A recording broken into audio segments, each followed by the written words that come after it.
হে সত্যপিপাসু শ্রোতামণ্ডলী, আজ আমি আপনাদের এমন এক রুহানি সফরের কথা শোনাব যা কেবল একটি কাহিনী নয়, বরং হৃদয়ের আয়নায় জমে থাকা ধুলোবাহী পরিষ্কার করার এক ঐশ্বরিক পরশ।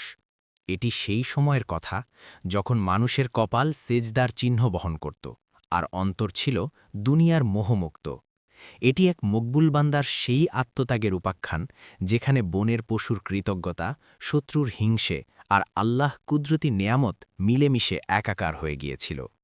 চলুন ফিরে যাই সেই শতাব্দী প্রাচীন জনপদে, যেখানে ইভানের সুবাস বাতাসে ভেসে বেড়াত। একটি ছোট সবুজ গ্রাম ছিল যার নাম নূরপুর, যেখানে সাদাসিধে মানুষগুলো চাষাবাদ আর পশুপালন করেই মহান রবের শুকরিয়া আদায় করে দিন কাটাত। সেই গ্রামের এক প্রান্তে এক সৌম্য চেহারার বুজুর্গ বসবাস করতেন, যাকে সবাই হজরত আব্দুল আজিজ নামে চিনত। তার বয়স অনেক হয়েছিল, কিন্তু তার কপালে এমন এক নুরানি আভা ছিল যে কেউ তার দিকে তাকালে অন্তরে প্রশান্তি খুঁজে পেত। আব্দুল আজিজ রহমাতুল্লাহি আলাইহি অত্যন্ত বিনম্র জীবনযাপন করতেন। 5 ওয়াক্ত সালাত তিনি কখনও কাজা করতেন না, নিয়মিত সিয়াম পালন করতেন এবং নিজের সামান্য সামর্থ্য দিয়েই অন্যের সেবা করতেন, কিন্তু বিনিময়ে কারো কাছে কৃতজ্ঞতাটুকুও আশা করতেন না। গ্রামবাসীরা তাকে দোয়ার ভাণ্ডার বলে সম্মান করত। কারো কোনো কষ্টের কথা শুনলে তিনি বিচলিত না হয়ে পারতেন না। তার পবিত্র সত্তার মাঝে রহমত, ধৈর্য আর তাকওয়ার এক অদ্ভুত সমন্বয় ছিল। একদিনের ঘটনা, ফজরের ইবাদত শেষে যখন ভোরের স্নিগ্ধ আলো ধরণীকে আলিঙ্গন করছিল, আব্দুল আজিজ তার লাঠিটি হাতে নিয়ে জাবালে রহমত নামক শান্ত জঙ্গলের দিকে যাত্রা করলেন। তিনি নির্জনে সেই বুনো পরিবেশে যেতে ভালোবাসতেন, যেখানে কেবল গাছপালার গুঞ্জন আর পাখিদের কলতানে আল্লাহর জিকির করা যায়। হাঁটতে হাঁটতে তিনি জঙ্গলের এক গহীন অংশে পৌঁছালেন। হঠাৎ একটি হৃদয়বিদারক কান্নার আওয়াজ তার কানে এলো, যা শুনে মনে হচ্ছিল কোনো অসহায় প্রাণী চরম যন্ত্রণায় ছটফট করছে। সেই করুণ সুরটি সরাসরি তার হৃদয়ে গিয়ে আঘাত করল। তিনি এদিক সেদিক খুঁজে ঝোপের আড়ালে একটি মায়াবী হরিণকে দেখতে পেলেন। প্রাণীটির একটি পা তীক্ষ্ণ কাঁটাযুক্ত ঝোপের মাঝে এমনভাবে আটকে গিয়েছিল যে সেটি রক্তাক্ত হয়ে পড়েছিল। হরিণটির ডাগর চোখে তখন অসহায়ত্বের ভয় এবং তড়পানোর দৃশ্য স্পষ্ট ছিল। পরহিশগার বুজুর্গ এক মুহূর্তও কালক্ষেপণ করলেন না। তিনি নিজ হাতে বিষাক্ত কাঁটাগুলো সরাতে লাগলেন। এতে তার নিজের হাতও ক্ষতবিক্ষত হয়ে রক্ত ঝরছিল, কিন্তু তিনি নিজের ব্যথার কথা একবারও ভাবলেন না। এরপর তিনি নিজের জুব্বার এক প্রান্ত ছিঁড়ে নিলেন এবং হরিণের ক্ষতস্থানে সযত্নে ব্যান্ডেজ করে দিলেন। হরিণটি অপলক দৃষ্টিতে তার দিকে তাকিয়েছিল, যেন সে বুঝতে পেরেছিল যে এই মানুষটি আল্লাহর এক মহান অলি। তার নীরব চাহনিতে কৃতজ্ঞতার ভাষা ঝরছিল, যদিও জবান দিয়ে সে কিছু প্রকাশ করতে পারছিল না। কিছুক্ষণ পরেই সে সুস্থ বোধ করে উঠে দাঁড়াল। আব্দুল আজিজ একটু পিছিয়ে গিয়ে মুচকি হেসে বললেন, যাও বৎস, পরম করুণাময় আল্লাহ তোমাকে নতুন জীবন দিয়েছেন, এখন তুমি আপন আলয়ে ফিরে যাও। হরিণটি বন পথে অদৃশ্য হওয়ার আগে শেষবারের মতো ফিরে তার দিকে তাকাল, তারপর ধীরে ধীরে অরণ্যের গভীরে চলে গেল। কিন্তু তার এই চলে যাওয়া যে এক বিশাল প্রাপ্তির সূচনা ছিল, তা কে জানত। হরিণটির প্রাণ বাঁচানোর পর হজরত আব্দুল আজিজ সেই ছায়াশীতল বৃক্ষতলে বসে পড়লেন। তিনি নতুন করে অজু করলেন এবং শুকরানাস্বরূপ 2 রাকাত নফল নামাজ আদায় করে তসবি পাঠে মগ্ন হলেন। বাতাসের মর্মর আর বিহঙ্গের কুজনে তিনি তার মহান মালিকের জিকিরে আত্মহারা হয়ে গেলেন। অনেক বেলা গড়িয়ে যাওয়ার পর তিনি নূরপুর গ্রামে নিজের ঘরে ফিরে এলেন। সেদিন তিনি নফল রোজা রাখলেন এবং এশার সালাত শেষে অত্যন্ত বিনয়ের সাথে রবের দরবারে মোনাজাত করলেন, হে আল্লাহ, আমার এই সামান্য খেদমতকে তোমার বারগাহে কবুল করো এবং আমাকে তোমার সৃষ্টির সেবায় আমৃত্যু নিয়োজিত রাখো। রাত যখন গভীর হল, আসমানের চাঁদের জ্যোৎস্না যেন সারা গ্রামে এক মায়াবী চাদর বিছিয়ে দিল। পরের দিন ভোরবেলা যখন তিনি নিয়ম অনুযায়ী সেই বনে গেলেন, তখন এক অলৌকিক দৃশ্য তার নজরে এলো। ঠিক সেই স্থানেই যেখানে গতকাল তিনি হরিণটির সেবা করেছিলেন, আজ সেই হরিণটি আবারও স্থির হয়ে দাঁড়িয়েছিল। তবে এবার সে একা ছিল না, তার সাথে আরও একটি বড় হরিণ ছিল, যার গলার কাছে সাদা চিহ্ন ছিল এবং চোখ দুটি দিয়ে নুরানি চমক বের হচ্ছিল। হরিণ দুটি কোনো ভয় ছাড়াই ধীরে ধীরে বুজুর্গের একদম কাছে চলে এলো। হজরত আব্দুল আজিজ বিস্ময়ে অভিভূত হলেন। তিনি কোনো কথা না বলে কেবল নীরব হাসলেন। তখন ছোট হরিণটি নিজের মুখ দিয়ে একগুচ্ছ দুর্লভ লতাপাতার পুটলি তার কদমের কাছে রাখল। সেগুলো কেবল সাধারণ বুনো পাতা ছিল না, বরং তার ভেতরে ছিল সুগন্ধিযুক্ত সাদা রঙের একটি পাথরখণ্ড। আব্দুল আজিজ সেটি হাতে নিয়ে অনুধাবন করলেন, এটি কোনো সাধারণ পাথর নয়, বরং এটি হল পবিত্র কস্তুরী, যা হরিণের নাভি থেকে উৎপন্ন হওয়া অত্যন্ত দামি ও দুষ্প্রাপ্য এক নেয়ামত। তিনি মৃদুস্বরে বললেন, সুবহান আল্লাহ, এই উপহার তোমরা কেন এনেছ? যদিও হরিণ দুটি কথা বলতে পারল না, কিন্তু তাদের স্থির দৃষ্টিতে অসীম কৃতজ্ঞতা ছিল, যেন তারা আল্লাহর হুকুমেই এই আসমানি উপহার নিয়ে হাজির হয়েছিল। আব্দুল আজিজ আকাশের দিকে হাত তুলে বললেন, হে আমার পালনকর্তা, তুমি তোমার ক্ষুদ্র বান্দাদের কতভাবেই না পুরস্কৃত করো, তা আমার ভাবনার অতীত। সেদিন থেকেই নূরপুর গ্রামে তার জীবনধারা বদলে যেতে লাগল, কিন্তু এটি ছিল এক বড় পরীক্ষার সোপান মাত্র। হজরত আব্দুল আজিজ যখন হরিণের কাছ থেকে সেই মৃগনাভি বা কস্তুরী লাভ করলেন, তখন তিনি সেটিকে বৈষয়িক সম্পদ হিসেবে গণ্য করলেন না, বরং মহান আল্লাহর পবিত্র আমানত হিসেবে নিজের সাধারণ কুটিরের এক কোণে সযত্নে রেখে দিলেন। কিছুদিন পর এক ভিনদেশী বণিক কাফেলা নূরপুর গ্রামে যাত্রাবিরতি দিল। তরা যখন গ্রামের পথ দিয়ে যাচ্ছিল, তখন কস্তুরীর সেই অপূর্ব খুশবু তাদের একজনকে মোহিত করে ফেলল, এবং সে উৎসুক হয়ে জিজ্ঞেস করল, ওহে গ্রামবাসীরা, এই স্বর্গীয় সুবাস কোথা থেকে আসছে? এখানে কি কারো কাছে খাঁটি কস্তুরী আছে? এটি তো রাজকীয় ও অত্যন্ত মূল্যবান বস্তু। গ্রামবাসী সবাই অবাক হল, কারণ এমন পবিত্র সুবাস তারা আগে কখনো অনুভব করেনি। ক্রমে এই আলোচনা ছড়াতে ছড়াতে যখন আব্দুল আজিজের নাম উঠে এলো, গ্রামের একদল মানুষ হন্তদন্ত গিয়ে আব্দুল আজিজের দরজায় কড়া নাড়ল। হে হজরত, আপনার কাছে কি সত্যিই সেই দুর্লভ কস্তুরী আছে? বুজুর্গ হাসি মুখে উত্তর দিলেন, আলহামদুলিল্লাহ, আল্লাহ দয়া করে পাঠিয়েছেন, তবে আমি এটি বিক্রির উদ্দেশ্যে রাখিনি। এক অবলা প্রাণীর সেবা করার পুরস্কার স্বরূপ আল্লাহ আমাকে এটি ইনায়েত করেছেন। যখন উৎসুক জনতা সেই কস্তুরী সচক্ষে দেখল এবং তার ঘ্রাণ নিল, তখন সবাই বিস্ময়ে বিমূঢ় হয়ে গেল। এক বয়োবৃদ্ধ চাষি আফসোস করে বলল, এত অমূল্য ধন, এটি যদি শহরের বাজারে নিয়ে যাওয়া যায়, তবে আপনার কয়েক বছরের আহারের চিন্তা চিরতরে মিটে যাবে। কিন্তু আব্দুল আজিজ দৃঢ়তার সাথে বললেন, আমি এই দুনিয়াবি লাভের জন্য এটি গ্রহণ করিনি। এটি আল্লাহর বিশেষ দান, হয়তো কোনো মুসাফির বা বিপদগ্রস্তের উপকারে আসবে বলেই তিনি পাঠিয়েছেন। কিন্তু মানুষের হৃদয়ের সব কোণ সবসময় পরিষ্কার থাকে না। সেই গ্রামে শফিক এবং রফিক নামে দুই যুবক ছিল, যারা নিজেদের খুব বুদ্ধিমান ও ধূর্ত মনে করত, কিন্তু তারা ছিল চরম দরিদ্র ও লোভী। যখন তারা শুনল যে এক নির্লোভ বৃদ্ধ কোনো পরিশ্রম ছাড়াই এমন রাজকীয় সম্পদ পেয়ে গিয়েছেন, তখন তাদের অন্তরে ঈর্ষা এবং হিংসে দাবানলের মতো জ্বলে উঠল। শফিক রফিককে উস্কে দিয়ে বলল, দেখলে তো, এই বুড়ো ফকির ঘরে বসে কস্তুরীর মালিক হয়ে গেল, আর আমরা রাত দিন খাটুনি করেও শূন্য হাতে ফিরে আসি। রফিক রাগে ফেটে পড়ে বলল, এমন দামি বস্তু এক ভিখারির কাছে থাকা তো অন্যায়, নিশ্চয়ই এর পেছনে কোনো কালো জাদু আছে। সেখান থেকেই তাদের কুমন্ত্রণার সূচনা হল। নূরপুর গ্রামের অলিতে গলিতে নানা কথা রটতে লাগল। কেউ বলতে লাগল আব্দুল আজিজ জাদুটনা জানেন, কেউ বলল তাকে অশরীরী জিনেরা সাহায্য করে। অথচ প্রকৃত সত্য ছিল এই যে তিনি কেবল খাঁটি অন্তরে ইবাদত করতেন এবং একমাত্র আল্লাহর ওপরই ভরসা রাখতেন। কিন্তু শফিক ও রফিকের কলিজা ততক্ষণে পাপে কালো হয়ে গিয়েছিল। এক নিকষ কালো রাতে যখন পুরো গ্রাম নিঝুম ঘুমে মগ্ন, তখন শফিক ও রফিক পা টিপে টিপে বৃদ্ধের বাড়ির সামনে গিয়ে হাজির হল। তাদের কুমতলব ছিল যেভাবেই হোক সেই কস্তুরী চুরি করে নেওয়া। রফিক ফিসফিস করে বলল, ভয়ের কিছু নেই, কেবল ওই পাত্রটি বের করে আনতে হবে যেখানে কস্তুরী রাখা আছে। তারা নিঃশব্দে দেওয়াল টপকে বাড়ির আঙিনায় পা রাখল। কিন্তু যেমনই তারা ভেতরে ঢুকল, এক অলৌকিক ঘটনা ঘটে গেল। ঘরের ভেতর থেকে সুমধুর কণ্ঠে পবিত্র কুরআনের তিলাওয়াত শোনা যাচ্ছিল। সেই আওয়াজ ছিল এতটাই লুহানি এবং ঐশী শক্তিসম্পন্ন যে চোর দুজনের হাত পা সেখানেই অবশ হয়ে গেল। তাদের কলিজা দুরু দুরু করে কাঁপতে লাগল। শফিক ভয়ে জড়সড় হয়ে বলল, শুনতে পাচ্ছিস? এই সুর তো মনে হচ্ছে কলিজা চিরে ভেতরে ঢুকে যাচ্ছে। ঠিক সেই সময় ভেতর থেকে হজরতের গাম্ভীর্যপূর্ণ কণ্ঠ ভেসে এলো, হে আল্লাহ, যে আগন্তুকরা আমার অনুপস্থিতিতে আমার আঙিনায় পা রেখেছে, তুমি দয়া করে তাদের অন্তরকে হেদায়তের আলোয় আলোকিত করে দাও। এই দোয়া শোনা মাত্রই রফিকের পা থরথর করে কাঁপতে লাগল এবং সে প্রায় আছাড় খেয়ে পড়ল। সে দেওয়াল ধরে কোনো মতে পালাবার পথ খুঁজল। রফিক হোঁচট খেয়ে মাটিতে পড়ে গেল এবং শফিক প্রাণের ভয়ে সেখান থেকে চম্পট দিল। পরের দিন সূর্যোদয়ের পর রফিক সরাসরি হজরত আব্দুল আজিজের সামনে গিয়ে হাজির হল। তার দুই চোখ ছিল অশ্রুসিক্ত। সে করুণ স্বরে বলল, হে হজরত, আমি আজ কিছু নিতে আসিনি, বরং আপনার কাছে ক্ষমা চাইতে এসেছি। আমি পাপিষ্ঠ, আপনাকে ভুল বুঝেছিলাম এবং চুরির মতলব নিয়ে এসেছিলাম, কিন্তু আপনার সেই গভীর রাতের দোয়া আমার জীবনের মোড় ঘুরিয়ে দিয়েছে। আব্দুল আজিজ স্মিত হাসলেন এবং বললেন, বেটা, এটি আমার কোনো গুণ নয়, সবটুকুই আল্লাহর রহমত। যখন কেউ সিরাতুল মুস্তাকিমে চলে তখন শত্রুও তার পরম বন্ধুতে পরিণত হয়। সেই দিনের পর থেকে রফিক তার সকল বদভ্যাস ত্যাগ করে নিজেকে বদলে ফেলল, কিন্তু শফিক তখনও অন্তরে হিংসে পোষণ করছিল এবং তার পরবর্তী ফন্দি ছিল আরও জঘন্য ও বিপজ্জনক।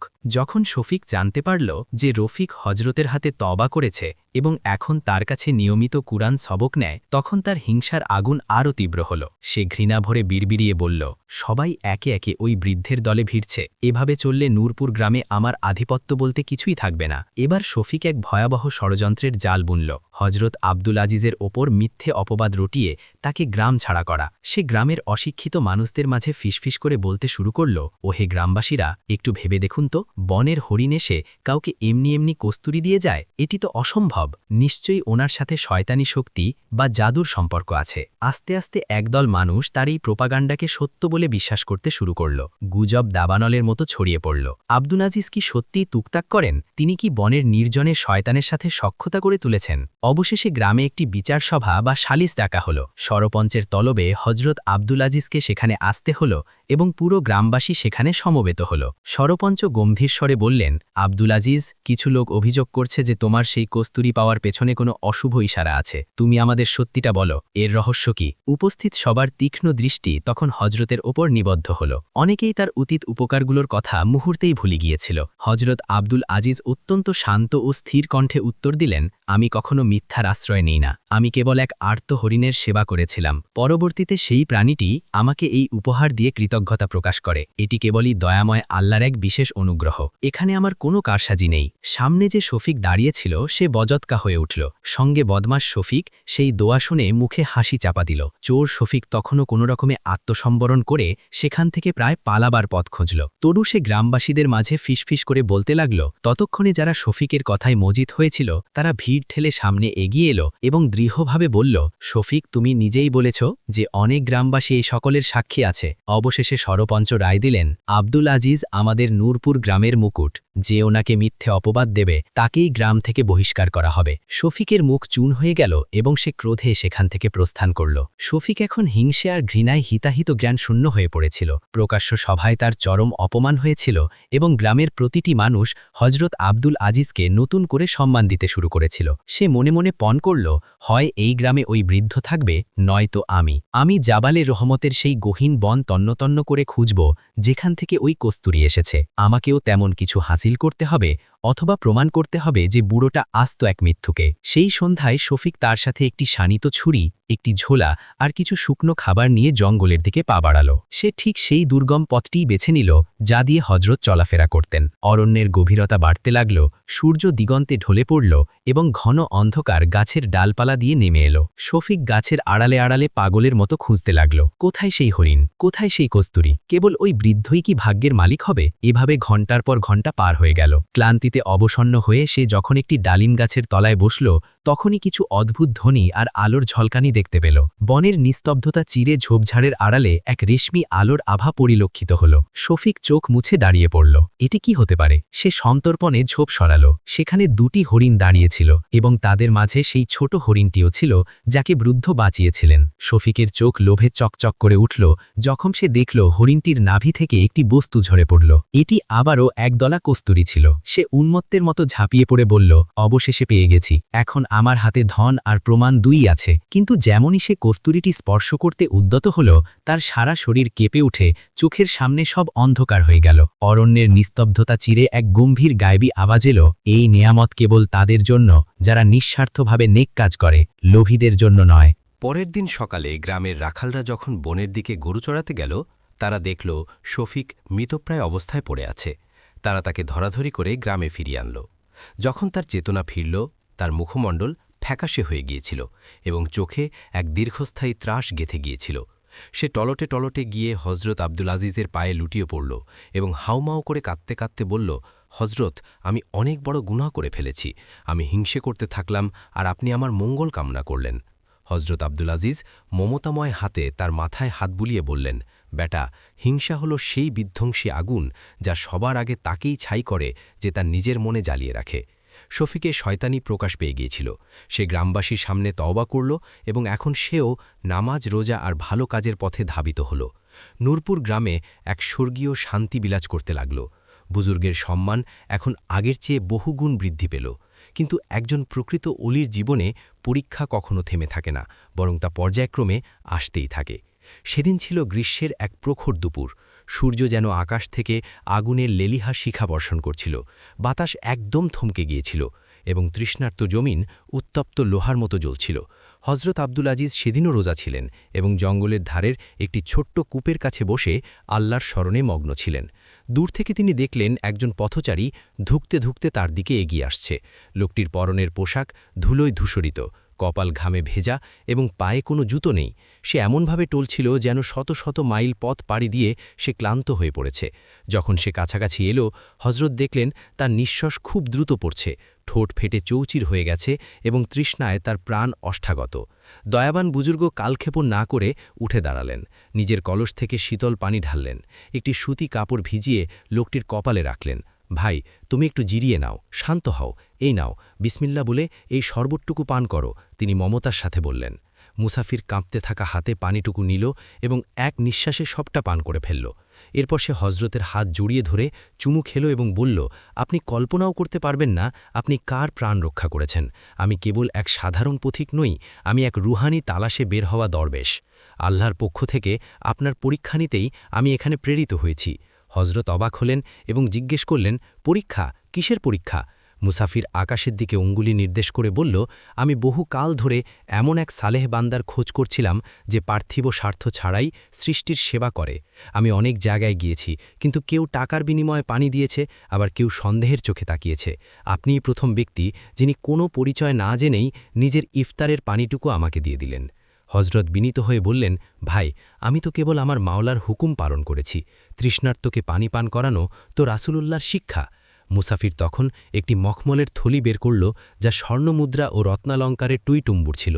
সে সেটি বুজুর্গের দিকে বাড়িয়ে দিয়ে বলল, এটি আপনার সেবার প্রতিদান। কিন্তু আব্দুল আজিজ বিনয়ের সাথে হাত সরিয়ে নিলেন এবং হেসে মুখে বললেন, আমি এই নশ্বর দুনিয়ার সম্পদের কাঙাল নই, আমার কেবল মহান রবের সন্তুষ্টি প্রয়োজন। মুসাফিরের চোখ দুটি অশ্রুসিক্ত হয়ে গেল। সে বলল, আপনিই প্রকৃত অলি।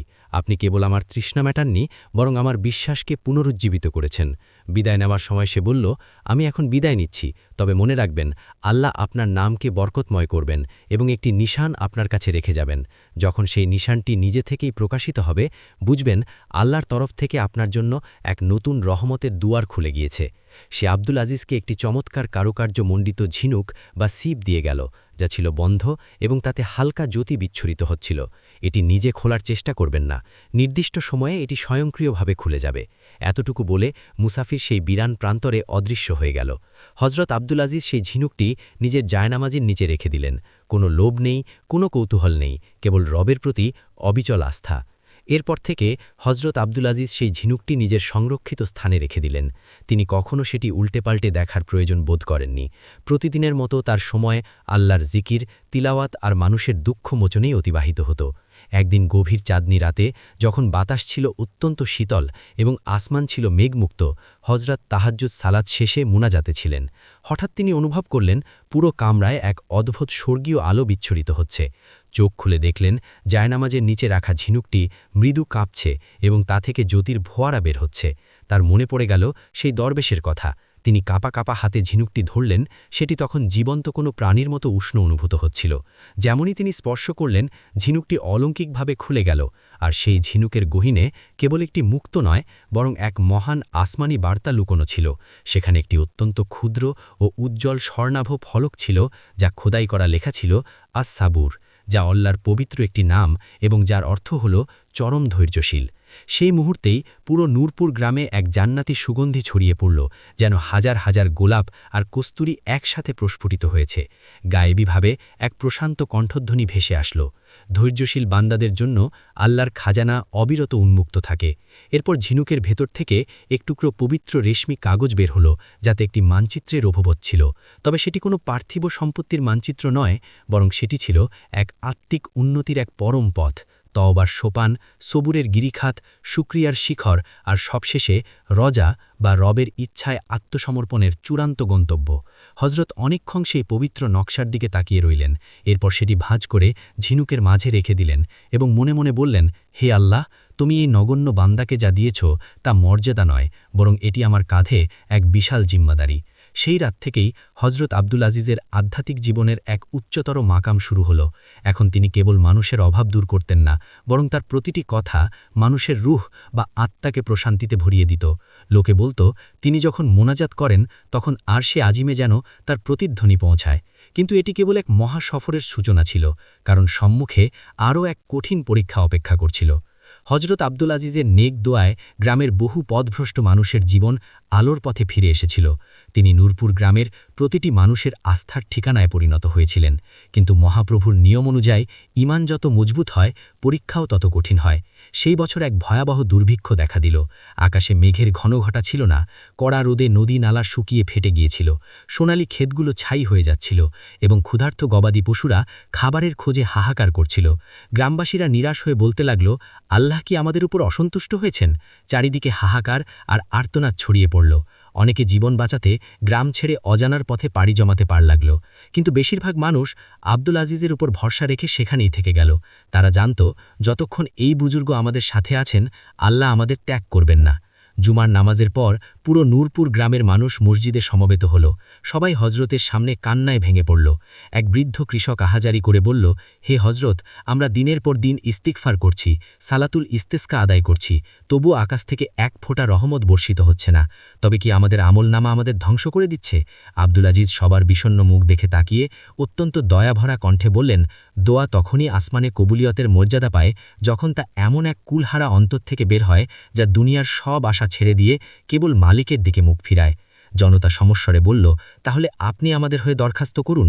সেই রাতে আব্দুল আজিজ নূরপুরের সবাইকে আহ্বান করে বললেন, আগামীকাল ফজরের পর আমরা খোলা ময়দানে সিজদায় পড়ে রবের কাছে তওবা করব।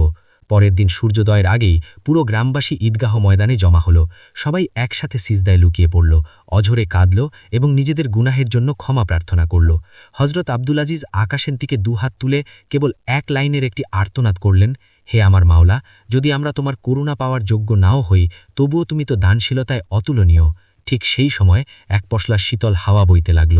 হঠাৎ এক খণ্ড কালো মেঘ পুরো আকাশ ঢেকে গেল এবং অঝোর ধারায় বৃষ্টির ফোঁটা পড়তে লাগল।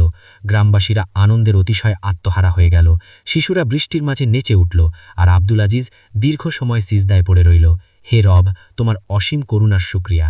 নূরপুর গ্রামে নতুন প্রাণের সঞ্চার হল। কিন্তু এরই মাঝে হজরতের সামনে এক নতুন বিড়ম্বনা দেখা দিল। লোকেরা এখন কেবল দোয়ার জন্য নয়, বরং তাকে এক অলৌকিক পুরুষ মনে করে ভিড় জমাতে শুরু করল। নেয়ামত পাওয়ার পর এখন তার সামনে খ্যাতির এক কঠিন পরীক্ষা এলো। দুর্ভিক্ষের পর নূরপুর গ্রাম আবারও শস্য শ্যামল হয়ে উঠল। চারদিকে প্রাচুর্যের ধুম পড়ল। লোকে লোকে রটে গেল যে আব্দুল আজিজ সাহেব যা বলেন তাই হয়। দূর দূরান্তের শহর থেকে আমির ওমরাহারা তার কাছে আসতে লাগল। কেউ রোগমুক্তির জন্যে, কেউ ব্যবসায় উন্নতির জন্যে, আবার কেউ কেবল সেই জাদুকরী মানুষটিকে দেখার জন্যে ভিড় জমাত। কিন্তু হজরত আব্দুল আজিজের অন্তর এই বাহ্যিক খ্যাতিতে সংকুচিত হয়ে আসছিল। তিনি যখন ইবাদতে বসতেন তখন এক ধরনের অস্থিরতা অনুভব করতেন। তার মনে হতো লোকে এখন আল্লাহকে বাদ দিয়ে তার মাধ্যমকেই উপাসনা করতে শুরু করেছে। এক রাতে তাহাজ্জুদ শেষে তিনি বিলাপ করে রবের দরবারে বললেন, হে আল্লাহ, আমি তো তোমার এক নগণ্য গোলাম মাত্র। মানুষ আমাকে মসিহা ভাবতে শুরু করেছে। তারা তোমার কুদরত ভুলে যাচ্ছে। আমার ভয় হচ্ছে এই খ্যাতি না জানি আমার সারা জীবনের ইখলাস আর একনিষ্ঠতাকে পুড়িয়ে ফেলে। সেই রাতে তিনি এক বিস্ময়কর স্বপ্ন দেখলেন। তিনি দেখলেন একটি বিশাল ফলের বাগানে মানুষ ফলগুলো আস্বাদন না করে কেবল গাছের গোড়ায় সিজদা দিচ্ছে এবং গাছের সুতো বাঁধছে। ঠিক তখন এক দৈববাণী হল, তুমি কেবল একটি মাধ্যম, আসল দাতা তো কেবল আমি। যদি মানুষ মাধ্যমকেই ইলাহ মনে করে তবে তারা পথভ্রষ্ট হয়ে যাবে। আব্দুল আজিজের ঘুম ভেঙে গেল। তিনি ঘামছিলেন। সকালে তিনি গ্রামবাসী সবাইকে ডাকলেন এবং একটি উঁচু স্থানে দাঁড়িয়ে উচ্চস্বরে বললেন, হে নূরপুরবাসী, যা কিছু ভালো হয়েছে তা কেবল আল্লাহর পক্ষ থেকে। আমি তুচ্ছ মাটি ছাড়ে আর কিছুই নই। যদি আমার কারণে তোমরা আল্লাহকে ভুলে যাও তবে সেটি হবে আমার জীবনের সবচেয়ে বড় ব্যর্থতা। আমি এখন নির্জনে চলে যাচ্ছি যাতে নিজেকে মনে করিয়ে দিতে পারি যে সম্মান কেবল আল্লাহই দেন। গ্রামবাসী স্তম্ভিত হয়ে গেল। অনেকের চোখে অশ্রু দেখা দিল। হযরত মৃদু হেসে বললেন, তোমাদের মালিকের সাথে জুড়ে দেওয়াই ছিল আমার ব্রত। তোমরা যদি নিয়মিত সালাত কায়েম করো এবং শকর করো তবে আমি তোমাদের হৃদয়েই থাকব। এরপর তিনি একটি সামান্য ঝোলা কাঁধে নিয়ে জাবালে রহমতের সেই গহীন অরণ্যের দিকে পা বাড়ালেন। হযরত আব্দুল আজিজ যখন লোকালয় ত্যাগ করার সিদ্ধান্ত নিলেন তা কোনো অভিমান ছিল না, বরং তা ছিল নিজের ঈমানকে রক্ষা করার এক দৃঢ় প্রচেষ্টা। তিনি চাননি মানুষ তাকে কোনো দেবতুল্য স্থানে বসাক।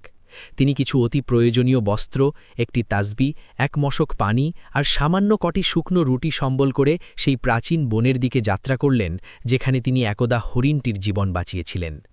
দিনের বেলা হলেও বনের ঘন ছায়া এক শান্ত পরিবেশ তৈরি করে রেখেছিল। সুউচ্চ বৃক্ষ আর আদিগন্ত সবুজ ঘাসের মাঝে পাখিদের কলতানে নির্জনতা ছিল মোহনীয়। হযরত একটি প্রাচীন মহিরুহ বা বড় গাছের নিচে আস্তানা গাড়লেন এবং তার প্রিয় মালিকের জিকিরে মগ্ন হলেন।